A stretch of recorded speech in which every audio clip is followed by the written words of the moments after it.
तो आपने कभी 2000 रुपए की कॉफ़ी पी है? मैंने पी है। और जो जगह जहाँ पर 2000 की कॉफ़ी मिलती है ना, वहाँ पे कॉफ़ी तो बहुत अच्छी होती है, लेकिन वहाँ पर एक और चीज़ मिलती है, जो है अच्छा नेटवर्क, महँगा वाला नेटवर्क। नेटवर्क मतलब मोबाइल का नेटवर्क नहीं, पर मैं एक वर्क नेटवर्क और करियर वाले नेटवर्क की बात कर रहा हूँ। वो नेटवर्क जो हाई वर्थ और हाई नेट वर्थ वाले जो लोग होते हैं, जो मेरे बैंकर फ्रेंड्स हैं और जो लोग रियल एस्टेट वाले हैं, वो समझ रहे होंगे कि मैं कहाँ लेके जा रहा हूँ। ये नेटवर्क जो है हाई नेट वर्थ इंडिविजुअल्स का कितना इम्पोर्टेंट होता है। और यही जो है ये इस टाइप की जो नेटवर्क होते हैं वो ही आपको बनाने हैं, और वही आपकी आज की पॉडकास्ट में हम लोग डिस्कस करने वाले हैं कि नेटवर्किंग का जो नेक्स्ट डायमेंशन क्या है। एक पॉडकास्ट में तो हम पहले ही डिस्कस कर चुके हैं कि नेटवर्किंग की बेसिक्स क्या हैं, क्या होना चाहिए आपका नेटवर्क, कैसे आपका नेटवर्क ही आपका नेटवर्थ है। लेकिन उससे एक स्टेप आज आगे जाएंगे और ये समझने की कोशिश करेंगे कि इस नेटवर्क को जो बना लिया है उसको लेवरेज कैसे करें, इसको लेके अपने आप में एक सुपर पावर कैसे बने, और कैसे अपने करियर को एकदम स्काई रॉकेट करके और जूम करके आगे कैसे निकल जाएं। तो सबसे पहले हम लोग आज बात करेंगे, उस कड़ी में एक बहुत इंपॉर्टेंट चीज़ हो जाती है, उसको बोलते हैं पावर कनेक्टर। अब आप लोगों ने ये नाम सुना होगा, ये टर्म सुनी होगी पहले कि power connector, power connector. Specially जो मेरे दोस्त और इस तरह के जो लोग हैं आपके फैमिली में, आपके जान पहचान में, जो लोग मल्टी लेवल मार्केटिंग या नेटवर्क मार्केटिंग करते हैं, वो बार बार इस टर्म को यूज़ करते हैं। लेकिन हमें उस टर्म को यूज़ नहीं करना है उस तरह से, क्योंकि अल्टीमेटली उसका उनका ऑब्जेक्टिव वो रहता है कि एक नेटवर्क बनाओ और लोगों को सेल कर दो। और हमारा ऑब्जेक्टिव जो है, हम अपने करियर पे फोकस्ड हैं। कार्य प्रगति में, नो द गेम पॉडकास्ट में सिंपल सी चीज़ें तो कर रहे हैं हम लोग कि हम बस अपने करियर पे फोकस कर रहे हैं और कोशिश कर रहे हैं कि कैसे थोड़ा बहुत आगे बढ़ जाएं। हमें किसी और को सेलिंग नहीं करनी है, हमें किसी और को सेल्स करके उसका इमीडिएट बेनिफिट नहीं चाहिए। हम तो जो भी कर रहे हैं हम लॉन्ग टर्म बेनिफिट के हिसाब से कर रहे हैं, और ये नेटवर्क जो है वो हम उस पॉइंट ऑफ व्यू से समझ रहे हैं, एंड उस पॉइंट ऑफ व्यू से अपने आप को उसको लेवरेज करने की कोशिश कर रहे हैं। तो सबसे पहली चीज़ है कि नेटवर्क के बारे में बेस लाइन फिर से समझ लेते हैं। नेटवर्क में आपको एक तो नेटवर्क को बिल्ड करना है, और दूसरा है नेटवर्क को लेवरेज करना है। ये दो ही चीज़ें होती हैं। और बिल्ड मतलब कि लोगों से कनेक्ट करो, लोगों से सही तरीके से कनेक्ट करो, लोगों से सही तरह से डिस्कशन करो, और उसी चीज़ को लेवरेज करो कि जब वो कनेक्शन हो जाए तो उसको आप लेवरेज कर सकते हैं। और नेटवर्क को इस तरह से समझो कि दो अलग अलग गांव है और उनके बीच में से एक नदी बह रही है। इस गांव के लोग उस गांव को नहीं जानते, उस गांव के लोग इस गांव के लोगों को नहीं जानते। तो अगर इन लोगों को आपस में कनेक्ट होना है तो आपको नदी पार करके जाना पड़ेगा। तो अगर आप सेल्स करने के पॉइंट ऑफ व्यू से जा रहे हो कि ये वाले गांव वाले जो है इधर कुछ बेच के आ जाएं और उधर वाले गांव वाले इधर कुछ बेच के आ जाएं, तो वो सिर्फ एक नाव में बैठेंगे, जाएंगे, सेल्स करेंगे और सामान अपना बेचेंगे और वापस आ जाएंगे। लेकिन ये वाला पार्ट तो ज़्यादा ईज़ी पड़ता है, लेकिन ये एक ही बार कर सकते हो। या जब भी आपको सेल्स करना है आपको बार बार नाव लेके जाना पड़ेगा। लेकिन वहीं अगर आप दोनों गाँव के बीच में नाव ना करते हुए एक ब्रिज बना दें, तो डज़ नॉट मैटर आप कितना सामान इधर से उधर ले जाते हैं, कितनी गाड़ियाँ जा सकती, लोग पैदल भी जा सकते हैं, बहुत कुछ हो सकता है। तो आपके हिसाब से क्या बेटर है? एक नाव से दो गाँवों को कनेक्ट कर दो, या दोनों गाँव के बीच में एक ब्रिज बना दो। तो ये जो ब्रिज बनाने का जो प्रोसेस है ना, ऑफ कोर्स एक बहुत लंबा प्रोसेस है। आपको पहले उसकी नींव डालनी पड़ेगी, उसका बेसिस डालना पड़ेगा, उसका डिज़ाइन करना पड़ेगा, उसका सब कुछ करना पड़ेगा, और तब जाके एक प्रॉपर ब्रिज बनेगा। फिर उसके इनॉग्रेशन के लिए किसी पॉलिटिशियन को भी बुलाना पड़ेगा, और दोनों तरह के पॉलिटिशियंस को बुलाना पड़ेगा, और बहुत सारी चीज़ें होंगी, कॉम्प्लेक्सिटीज़ जो आएंगी उसमें। लेकिन एक बार जब आपका ब्रिज बन गया और वो मजबूत है, तो वो सालों साल चलेगा, और उसको वो मतलब नए नए दरवाजे खोल देगा उन दोनों गाँवों के आपस में कनेक्शन करने के लिए। जो नेटवर्किंग है, हम उसी के बारे में बात कर रहे हैं। ये यही चीज़ है लोगों के बीच में, आपके और जिन लोगों से आपको लगता है कि आपको कुछ मिल सकता है या आप उनको कुछ दे सकते हैं, उसके बीच में एक ब्रिज बनाने की बात है। अभी सच में ब्रिज नहीं है कि आप कभी भी किसी से मिलो, एक ब्रिज लेके पकड़ के बने कि भाई तू उधर पकड़ ले, मैं इधर पकड़ लेता हूँ, मैं अपन ब्रिज बना लेते हैं। बट रियल ब्रिज नहीं है, बट हम कोशिश ये कर रहे हैं एक मेटाफोरिकल ब्रिज बनाए जो आपको करियर को अपने इस नेटवर्क को लेवरेज करने में हेल्प करे। तो इसी को आगे बढ़ाते हैं कि ये ब्रिज जो होता है, बेसिकली इसको हम अगर इंग्लिश में समझें और टेक्निकली समझने की कोशिश करें, तो ये जो ब्रिज है इसको बोलते हैं स्ट्रैटेजिक पार्टनरशिप या स्ट्रैटेजिक रिलेशनशिप। ये स्ट्रैटेजिक रिलेशनशिप क्या होता है?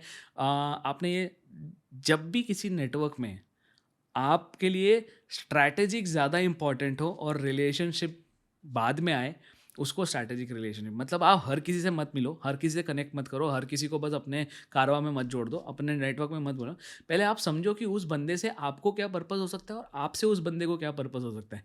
मतलब ये नहीं बोल रहा हूँ कि आप बस लिमिट कर दो अपनी अप्रोच को, लेकिन पहले समझो फिर कनेक्ट करो। कनेक्ट सबसे करो, कोई लिमिटेशन नहीं होना चाहिए।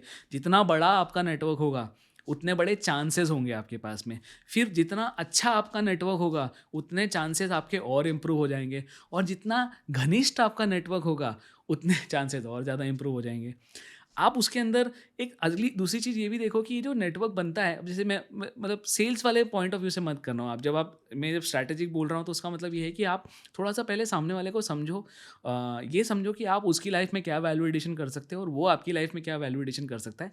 तब फिर उस नेटवर्क को आप बनाओ। ऐसे ही नहीं मैं रैंडमली मतलब करो। जैसे मैं लिंक्डइन पे, मैं तो रिक्रूटमेंट फील्ड में रहा हूँ, तो आपको पता है लिंक्डइन पे क्या रहता है। रोज़ बहुत सारे लोग जो हैं वो मुझे कनेक्ट करते हैं, और मैं एक्सेप्ट करता हूँ, क्योंकि मुझे पता है कि नेटवर्क किसी को मना मत करो। कोई आपसे कनेक्ट करना चाह रहा है, तो ये आपकी खुशकिस्मती है कि कोई आपसे कनेक्ट करना है। आप लकी हो कि कोई आपसे कनेक्ट करना चाह रहा है, अदरवाइज़ आजकल किसको किसकी पड़ी है? Nobody cares. किसी को कुछ नहीं पड़ी है किसी की। तो अगर कोई आपको फ्रेंड रिक्वेस्ट या कोई कनेक्शन रिक्वेस्ट या लिंक्डइन रिक्वेस्ट भेजता है, या ट्विटर पे फॉलो रिक्वेस्ट भेजता है, उसको एक्सेप्ट करो।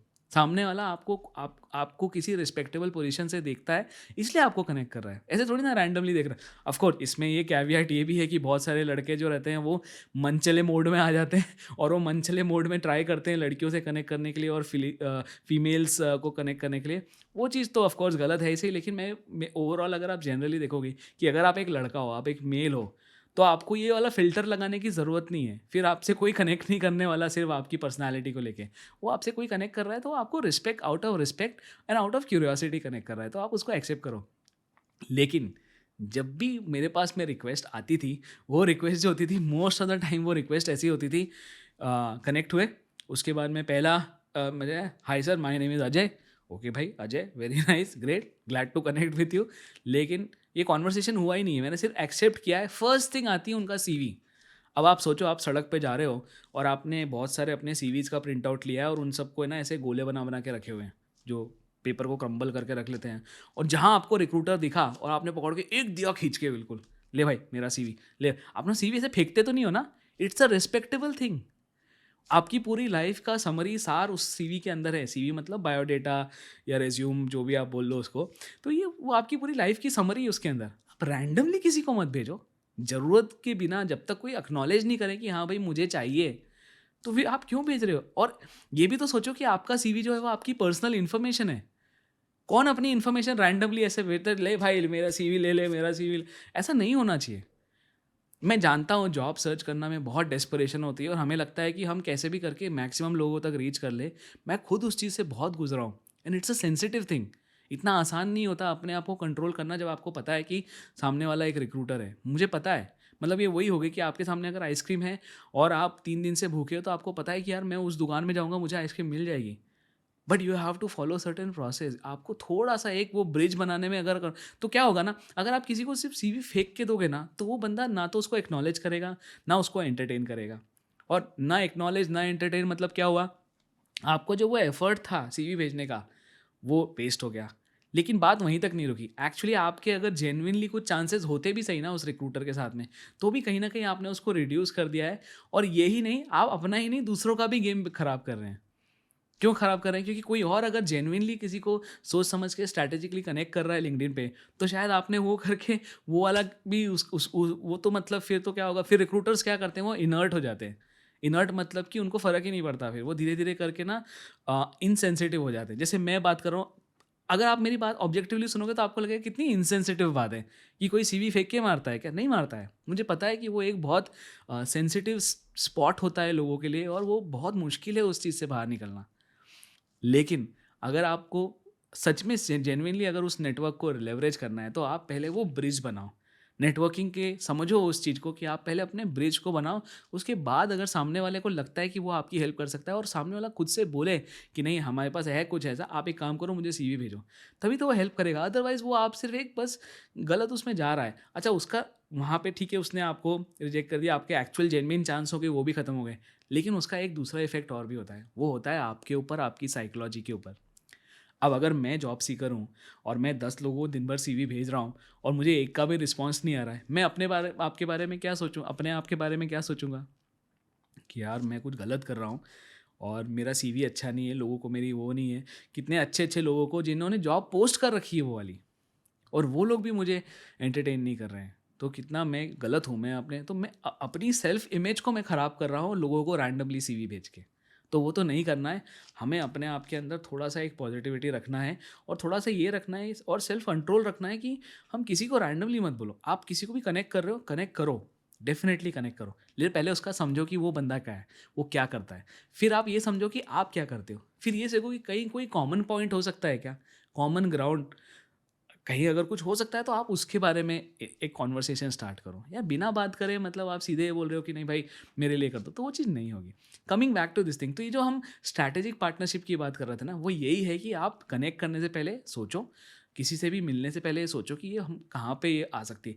लेकिन ये स्ट्रैटेजिक पार्टनरशिप जो है ना, स्ट्रैटेजी जो होती है ना, वो हमेशा फ्यूचरिस्टिक होती है। प्रेजेंट और पास्ट से इसका कोई लेना देना नहीं है। तो स्ट्रैटेजी हमेशा फ्यूचरिस्टिक है। आप ये सोचो कि अच्छा ये वाले जो सर हैं, ये अभी मैनेजर हैं, कल को और इनका ग्राफ दिख रहा है मुझे कि जल्दी जल्दी जल्दी ग्रो कर रहे हैं, 2-3 साल में ये सीनियर मैनेजर वाइस प्रेसिडेंट बन जाएंगे।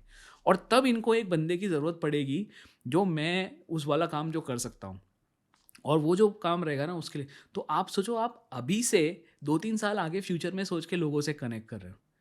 तो आप क्या रैंडमली उसको कुछ भी बोलोगे? नहीं। उससे आप बिल्कुल आप ये चाहोगे कि अगले 3 साल में इस बंदे से मेरी रैपो इतनी अच्छी हो जाए, इतनी अच्छी हो जाए कि मतलब फिर मैं कुछ भी बोलूँ ये मतलब हम है। लेकिन वो कभी भी ये वन साइडेड नहीं होगा, ये हमेशा टू साइडेड होना चाहिए। It can not be a one sided love story, it has to be a two sided दोस्ती।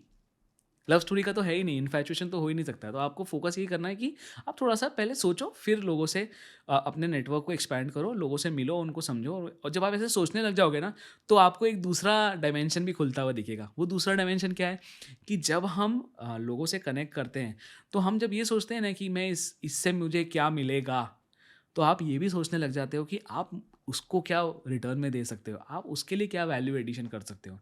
देखो नेटवर्किंग जो है ना, वो एक स्पेशली आप करियर स्पेसिफिक जो नेटवर्किंग है ना, वो it is not about give and take. I think आपको लोगों ने गलत बताया कि it is about give and take, I will give you something, you give me something. No, it is not like that. आपने सूट्स के episodes देखे होंगे, सब कुछ देख लो, हार्वी स्पेक्टर के पास में हर जगह कहीं ना कोई एक कनेक्शन बैठा होता है जो गिव एंड टेक में आप वो दिखा, हमें ऐसा लगता है कि वो गिव एंड टेक चल रहा है, पर एक्चुअली वो गिव एंड टेक नहीं चल रहा है। वो सिर्फ हार्वी ने और बहुत सालों तक उन लोगों को कुछ ना कुछ दिया है, गिव किया है। आप बहुत सारा गिव करोगे तब जाके आपको एक टेक का मौका मिलेगा। And you don't have to ask for that take, it will happen, people will come and help you by themselves. वो वाली आपने स्टोरी सुनी होगी ना कि किसी एक्टर्स का रहता है, उन्होंने किसी का कोई मूवी प्रोड्यूस कर दी तो वो फ्लॉप हो गई, और फिर फ्लॉप होने के बाद में वो बहुत कर्ज में चले गए और कर्ज चुकाने के लिए पैसे नहीं है, तो एकदम सड़क पे आने की हालत हो गई। फिर कोई और एक्टर रहता है जिसकी उन्होंने पहले बचपन में हेल्प करी होती है, और फिर वो एक्टर आके उनकी हेल्प करके और पूरा वो कर देता है। तो उन्होंने एक हेल्प कब करी थी, selfless act of help someone, कब करी थी? 10 साल पहले, 15 साल पहले, पता नहीं कितने साल पहले। और वो एक्टर अब आके उनकी हेल्प करके उनको कर्ज से बाहर निकाल देता है। तो ये वाला जो पार्ट है ना, ये give more and only focus on giving, not focus on taking. Taking will happen something else. जब हर इंसान ये सोचने लग जाएगा, या मेजॉरिटी ऑफ द लोग ये सोचने लग जाएंगे कि हमें गिव करना है, हमें गिव करना है, हमें किसी को गिव करना है, तो आप सोचो जिसको आप गिव कर रहे हो वो भी तो किसी ना किसी को गिव करेगा ना। That give will be your take. मतलब not in a dull sense of thing, but in a very general sense of thing कि ये चीज़ होती है, it's not give and take. ये फंडा अपने दिमाग से निकाल दो कि रिलेशनशिप जो है और नेटवर्किंग जो है वो हर चीज़ give and take. It's not give and take, it is always give and give. It's always give and give.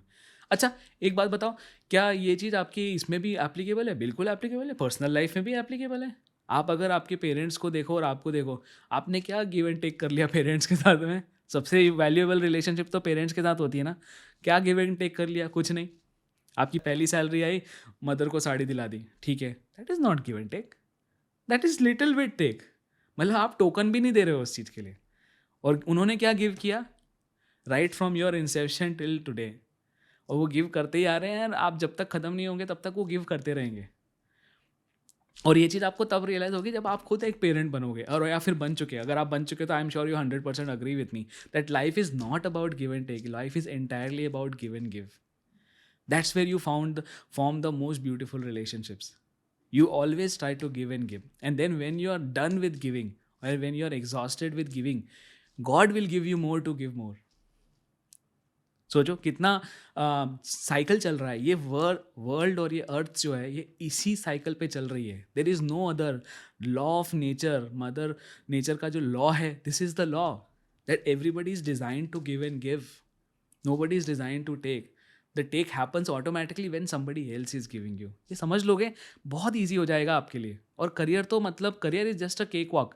मैं बार बार अपने सारे फॉलोअर्स को बोलता रहता हूँ कि career is a cake walk, not moon walk. Moon walk करोगे तो उल्टे चल जाओगे, नहीं, केक वॉक। तो वो चीज़ आपको थोड़ा सा देखो। और इसी में इसकी जो नेक्स्ट स्टेप जो होती है ना, जब आप स्ट्रैटेजिक उसमें रहोगे ना, तो उसमें एक नया डायमेंशन जब आप देखोगे वो आता है गॉड फादर का। तो अब ये गॉडफादर का कॉन्सेप्ट कहाँ से आ गया? गॉड फादर का कॉन्सेप्ट बहुत सिंपल है। जिस भी कंपनी में आप जाओगे और काम करोगे, तो जहाँ जहाँ पर मैंने काम किया, जैसे मैं अगर देखूँ तो हर जगह आपको कोई ना कोई आपकी कंपनी में सीनियर्स होंगे, जीएम होंगे, एजीएम होंगे, डीजीएम होंगे, सीनियर्स होंगे, आपसे जो भी सीनियर है। लेकिन 2-4 लेवल ऊपर वाले जो लोग हैं ना, आप ऑब्वियसली उनके साथ भी इंटरेक्ट करोगे, तो सुपर बॉस, सुपर सीनियर, सब किसी न किसी से इंटरेक्ट करोगे। तो आपको क्या लगेगा जब आप इस तरह की पार्टनरशिप्स में बैठोगे ना, जब आपको धीरे धीरे करके आपको समझ में आएगा कि यार जो पूरा नेटवर्किंग है ना, वो एक कॉर्पोरेट की तरह हो रहा है। आपका करियर जो है ना, वो एज अ कॉर्पोरेट ट्रीट हो रहा है। और कॉर्पोरेट्स में क्या होता है, या तो मर्जर होता है या तो एक्विजिशन होता है। और वही चीज़ आपके करियर में भी होता है। तो जब आप अपने समतल वाले लोगों में, मतलब अपने जैसे सेम लेवल के लोगों से कनेक्ट करते हो और उनके नेटवर्क को अपने नेटवर्क में और अपने नेटवर्क को उनके नेटवर्क में कनेक्ट करते हो, या फिर अपने से ऊपर नीचे थोड़ा बहुत 1-2 लेवल में करते हो, तो वो तो हो जाता है एक मर्जर। मर्जर मतलब भाई मैं तेरी हेल्प करूँगा और तू भी मेरे को ही हेल्प कर देना, और हम दोनों एक साथ में ग्रो कर लेंगे और धीरे धीरे करके कहीं ना कहीं अपन लाइफ में कहीं पहुँच ही जाएंगे। मेरा कुछ फ्रेंड्स का ग्रुप ऐसा ही है जो हम मतलब शुरू से ही ग्रो कर रहे हैं और साथ में ही ग्रो कर रहे हैं। वहीं उसके साथ में एक और एक एक कैटेगरी ऑफ, तो वो तो गया मर्जर। वहीं एक और कैटेगरी आता है जिसको हम बोलते हैं एक्विजिशन। तो एक्विजिशन मतलब कोई आपको खरीद नहीं रहा है, आप किसी के गुलाम नहीं बन रहे हो, लेकिन एक्विजिशन मतलब कि जब कोई बहुत ही सीनियर आपकी पर्टिकुलर इंडस्ट्री से रिलेटेड या आपके एरिया ऑफ एक्सपर्टीज से रिलेटेड या आपका एरिया ऑफ इंटरेस्ट से रिलेटेड अगर कोई सीनियर है और उसको आपके अंदर एक प्रतिभा दिखती है, आपके अंदर थोड़ी-सी ये दिखता है कि आप कुछ करने के लिए कैपेबल हो या आप कुछ करना चाहते हो या कुछ रियली आपके अंदर कुछ पोटेंशियल है, तो फिर वो क्या करेंगे, वो आपको गाइड करना स्टार्ट कर देंगे। धीरे-धीरे करके तो गाइड करेंगे, लेकिन over a period of time अगर आप उनकी गाइडेंस को मानते हो और आप सक्सेसफुल होते हो, आप उनको इंटरैक्ट करते हो और over a period of time आप ऐसी जगह पहुँच जाओगे जब वो आपके गॉडफ़ादर का रोल ले लेंगे। मैं जहाँ पर भी काम किया हूँ, मतलब चाहे वो रिलायंस हो या आईसीआईसीआई हो या फिर दुबई की कंपनी हो या कतर की कंपनी हो, हर जगह मैंने जो भी मेरे सीनियर्स रहे हैं वो they have acted as godfather. और ये जो गॉड फादर जो है ना, ये या कुछ केसेस में गॉड मदर भी हैं। मेरे कुछ सीनियर्स हैं जो फीमेल्स भी हैं जिन्होंने मुझे बहुत गाइड किया, एंड फ्रॉम एवरी कंपनी। तो उन्होंने क्या किया कि जब जब आप किसी की बात सुनते हो, किसी की गाइडेंस लेते हो और आप उनको विदाउट एनी ईगो जब आप ये उनको समझा देते हो कि सर मैं आपकी बात से सीख रहा हूँ, मैं आपसे लर्न कर रहा हूँ और मैं अभी यंग हूँ, मैं अभी बडिंग एक कैरेक्टर हूँ आपकी, तो वो फिर आपको गाइड करने लग जाते हैं और धीरे धीरे करके वो आपके लिए प्रोटेक्टिव होने लग जाते हैं। फिर वो आपको गाइड करके आपको कोशिश करेंगे कि आपको बढ़ाया जाए। दूसरे शब्दों में यही जो है ये ऑफिस पॉलिटिक्स होती है।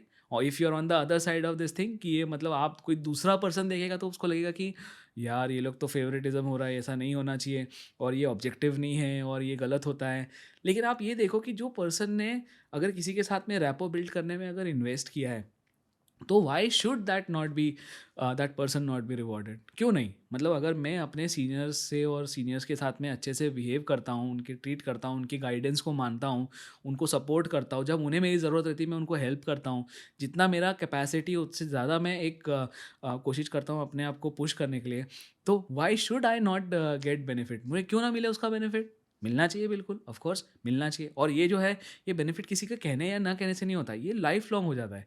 तो अभी जैसे मैं कभी भी, मुझे मेरे सारी कंपनीज़ में कुछ ना कोई सीनियर ऐसा है जिसको मैं एक बार रात को कभी 2 बजे भी कॉल करूँगा कि सर ऐसा ऐसा हो गया है या मैम ऐसा ऐसा हो गया है, I need guidance. The guidance is always there. तो इसको, ये जो रिलेशनशिप होती है ना, इसको मैं जेनेरिक टर्म में बोल सकते हैं गॉड फादर रिलेशनशिप, लेकिन इन रियलिटी टेक्निकल टर्म्स में देखोगे तो इसको बोलते हैं मेंटर एंड प्रोटेजी रिलेशनशिप। कि ये जो नेटवर्क है ये बहुत स्ट्रांग है। और ये नेटवर्क क्या है, अब आप सोचो कोई अगर आपसे करियर में 10 साल आगे चल रहा है, कोई अगर ऑलरेडी सीनियर जीएम या ऐसे किसी लेवल पे है और आप उनसे सीख रहे हो और वो आपको गाइड कर रहे हैं, तो ऑब्वियसली जब उनके सर्कल में कोई ना कोई अपॉर्चुनिटी आएगी तो वो ऑब्वियसली आपको ही पुश करेंगे ना। और ये जो पुश करने वाली बात है या आपको अपॉर्चुनिटी का पता चलने वाली बात है, तो इसी तरह से तो हर जगह आपके doors of opportunity open up होते जाते हैं। तो इसीलिए ज़रूरी है कि आप जब स्ट्रैटेजिक पार्टनरशिप्स में देखो तो कोशिश करो बहुत सारे मर्जर्स करने की, लेकिन कोशिश करो कि somebody acquires you also, somebody takes you as अपने विंग्स के अंडर में कोई आपको ले ले कि यार मैं देख लूँगा तुझको, तू अपने करियर के बारे में टेंशन। ऐसे लोग मिलना बहुत मुश्किल है और वो तभी मिलते हैं जब आपके अंदर सच में कोई जेन्युइन प्रतिभा हो और जेन्युइनली आपके अंदर कोई ऐसा टैलेंट है जो उनको दिख जाता है कि ये वही है। Let's take the example of movie Rockstar, याद है आपको? उसके अंदर वो जो कपूर जी होते हैं, उन्होंने कितना अच्छे से, आई थिंक वो शम्मी कपूर जी होते हैं, उन्होंने जब रणबीर कपूर को देखा तो वो जो है वो देखते हैं कि यार ये भटक रहा है लेकिन इसके अंदर कोई ऐसी टैलेंट है जो किसी और में नहीं है, तो ही becomes his God father and he guides him. उनको पहला रिकॉर्ड दिलाते हैं, पहला सॉन्ग होता है, वो सब कुछ उनको गाइड करते हैं और वो सबको बोलते हैं कि इसमें कुछ है जो किसी और में नहीं है। तो you have to find your godfather and your life should be having, one of the target should be to find a decent and great godfather who not only supports you with all these opportunities. ठीक है, ये opportunities तो आती जाती रहेंगी, but gives you that critical advice जो आपको guide करे, कोच करे और जो आपको आगे बढ़ाने में मदद करे। I think that's where a lot of things will go start going really well for you.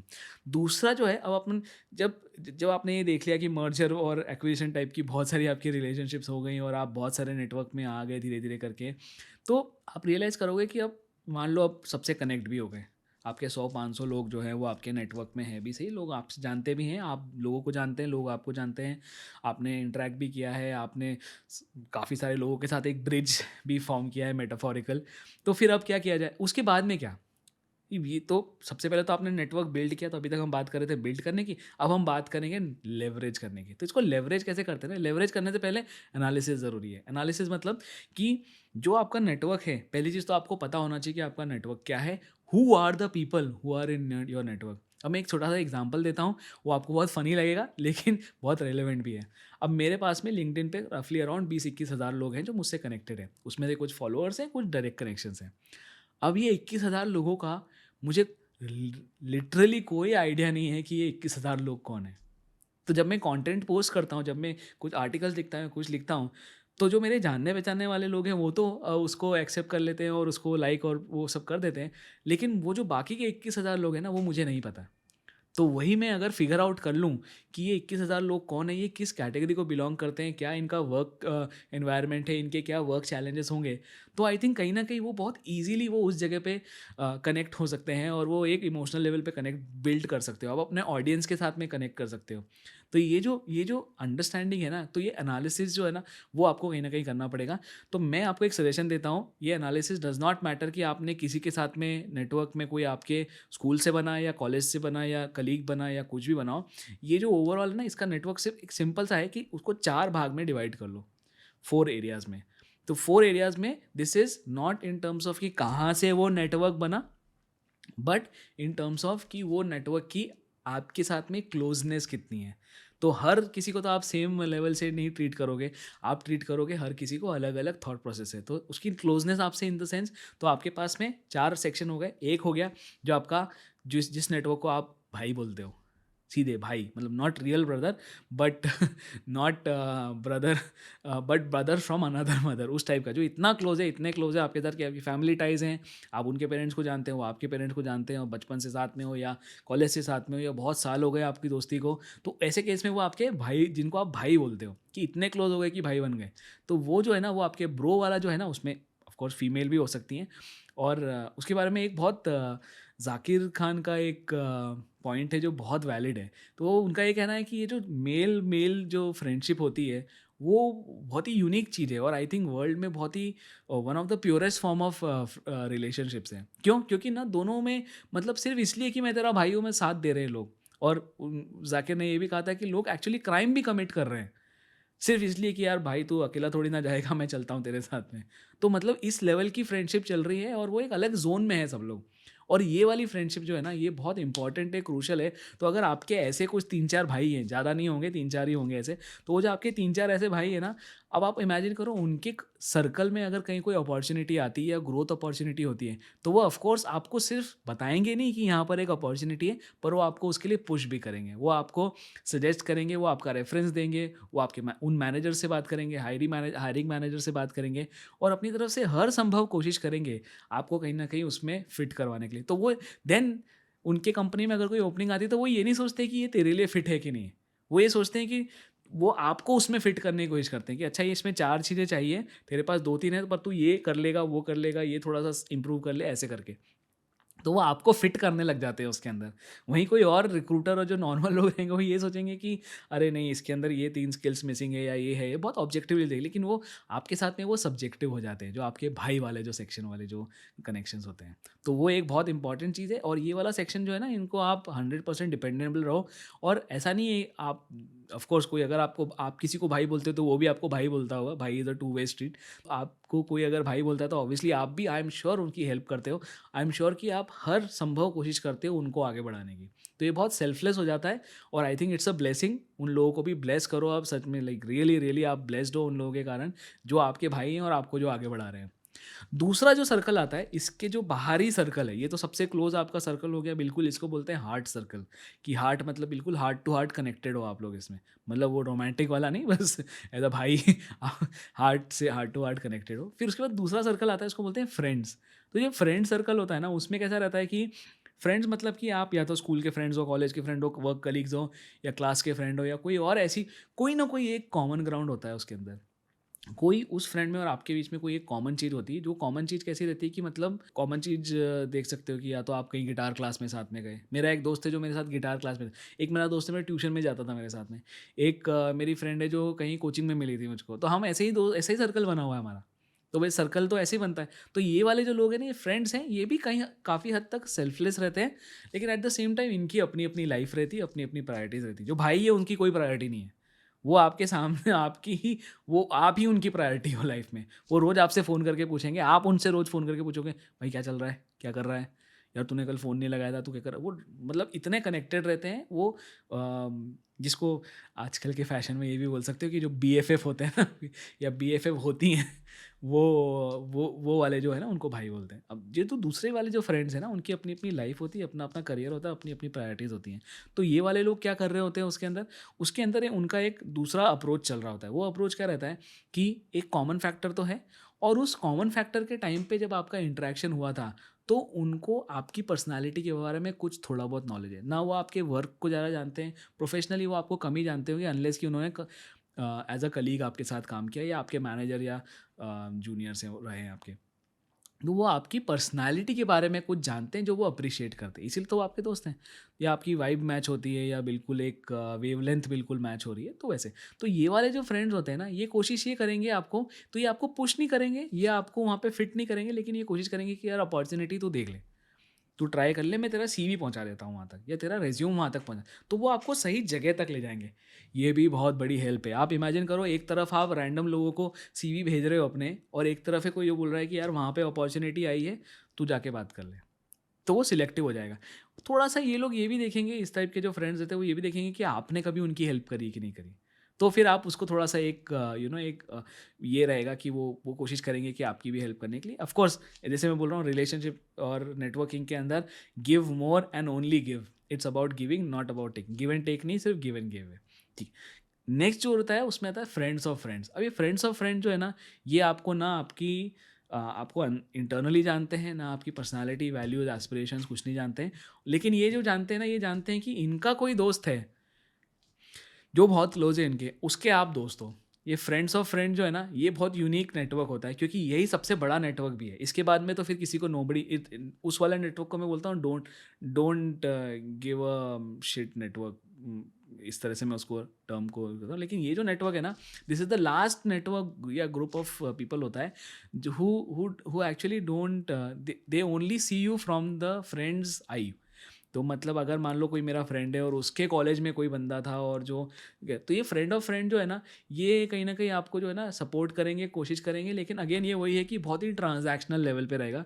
कि आपको पता चला कि उस कंपनी में जॉब है, फिर आप उसको कॉल करोगे, यार देख मैं आदित्य का फ्रेंड बोल रहा हूँ, और देखो याद है अपन मिले थे एक बार वहाँ पे, और थोड़ा कोशिश करना वहाँ पे कौन है, एचआर कौन है, तो वो थोड़ा सा इन्फॉर्मेशनल रहेगा ना, वो आपको रेकमेंड करेंगे ना, वो चलिए कोशिश करके वो थोड़ा बहुत हेल्प करेंगे। लेकिन ये भी ऐसा होता है क्योंकि इसमें बहुत सारे फ्रेंड्स हैं, उन फ्रेंड के 100 फ्रेंड, तो ये नेटवर्क का जो नंबर्स है ना, share number of this network is very high. तो इसलिए आपको ये वाला भी नेटवर्क थोड़ा सा मेंटेन करके रखना है। तो ये कैटेगरी जो है ना, इसको आप कैसे डील करोगे? इसको डील करने का सिंपल सा ये है कि आप लोगों से मिलते जुलते रहो, हेलो हाय करो, उनकी पोस्ट वगैरह आए तो लाइक कमेंट सब्सक्राइब करते रहो उनके ऊपर। जैसे आप अभी मेरा देख रहे हो, और अगर आप मेरे फ्रेंड ऑफ फ्रेंड हो और अगर आपने लाइक सब्सक्राइब की नहीं किया, तो आप मेरे आउट ऑफ साइट और आउट ऑफ माइंड हो जाओगे। तो इसलिए आप भी जिसके साथ में, तो again give and give more है। तो पहले आप किसी और की पोस्ट को लाइक करोगे, फिर चांसेस है कि कोई और आपकी पोस्ट को लाइक करेगा, अदरवाइज वो चीज़ नहीं होने वाली है। तो ये चीज़ जो है, ये वाला जो सेक्शन है, इसमें भी आप this is also important part, because number ज़्यादा है। तो नंबर ज़्यादा होने के कारण आपकी रीच बढ़ गई है। आपका कोई ना कोई फ्रेंड का फ्रेंड जो है वो इन्फोसिस में बैठा ही होगा, कोई फ्रेंड का फ्रेंड होगा जो रिलायंस में बैठा ही होगा, और आप उसके थ्रू उसको कहीं तक कनेक्ट तो कर ही सकते हो। कमिंग बैक टू एक जो लास्ट वाला जो है, जिसको मैंने ऐसा बोलता हूँ कि don't give a shit kind of a circle, but that is still your circle. मैं बताता हूँ कैसे उसको आप दूसरे सभ्य भाषा में आप उसको ब्लू ओशन भी बोल सकते हो। ब्लू ओशन ऐसा मतलब पता नहीं कौन लोग हैं, हज़ारों लाखों लोग हैं जो क्या कर रहे हैं क्या नहीं कर रहे हैं, उनको ना मैं जानता हूँ ना वो मुझे जानते हैं। पर हाँ, मुझे पता है कि इंडिया में 140 करोड़ लोग हैं, और उनके बीच में कोई ना कोई कॉमनैलिटी है, वो आप ढूंढ सकते हो, उसको फाइंड आउट कर सकते हो, और ज़रूरत आने पे कनेक्ट करोगे। लेकिन अगेन वही वाली चीज़ हो जाएगी कि अगर आप लास्ट मोमेंट पे सिर्फ कोशिश करो कि सिर्फ एक नाव भेज दोगे आप दूसरे गांव में, तो वो chances of it being successful is very low. तो इसलिए ये जो ब्लू ओशन वाले जो नेटवर्क है ना, जो आपके फ्रेंड्स ऑफ फ्रेंड्स भी नहीं है, बियॉन्ड है ये, और फिर भी अगर कोई आपको मतलब कहीं आपका आप किसी से कनेक्ट करना चाह रहे हो, तो उसके 3-4 रूल्स होते हैं। रूल्स तो मैंने पहला तो आपको बता दिया कि रैंडमली किसी से भी कनेक्ट करने से पहले आप ये देखो कि आप उसकी लाइफ में क्या वैल्यू ऐड कर सकते हो, ये नहीं कि वो आपकी लाइफ में क्या वैल्यू ऐड करेगा। तो ये थोड़ा सा आपको पर्टिकुलर रहना है, थोड़ा सा आपको सजग रहना है इस मामले में कि हर किसी को नहीं कनेक्ट कर ले। और तो जब हम किसी की लाइफ में वैल्यू ऐड करना चाहते हैं ना, तो 3-4 तरीके हैं। पहला तरीका तो सबसे पहले है कि आप कंटेंट जनरेट कर लो, कोई ऐसा कंटेंट, जैसे मैं कंटेंट क्रिएट कर रहा हूँ, राइट। तो मैं आपकी लाइफ में कुछ वैल्यू ऐड करना चाहता हूँ ना, आप मुझे जानते हो ना मैं आपको जानता हूँ, लेकिन मैं पहले से ही आपको कोशिश कर रहा हूँ, मैं कुछ वैल्यू आपकी लाइफ में ऑलरेडी ऐड कर चुका हूँ। अगर आप वीडियो में यहाँ तक आ चुके हो या पहला ही वीडियो देख रहे हो, तो भी मैंने आपकी लाइफ में 10 मिनट का वैल्यू तो ऐड कर ही दिया है। तो ये जो पार्ट है ना, ये आप धीरे धीरे करके अपने आप को वैल्यू लोगों के साथ में अगर करना है, तो इसके लिए content becomes a very important thing. उस कंटेंट कहाँ से स्टार्ट करते हो?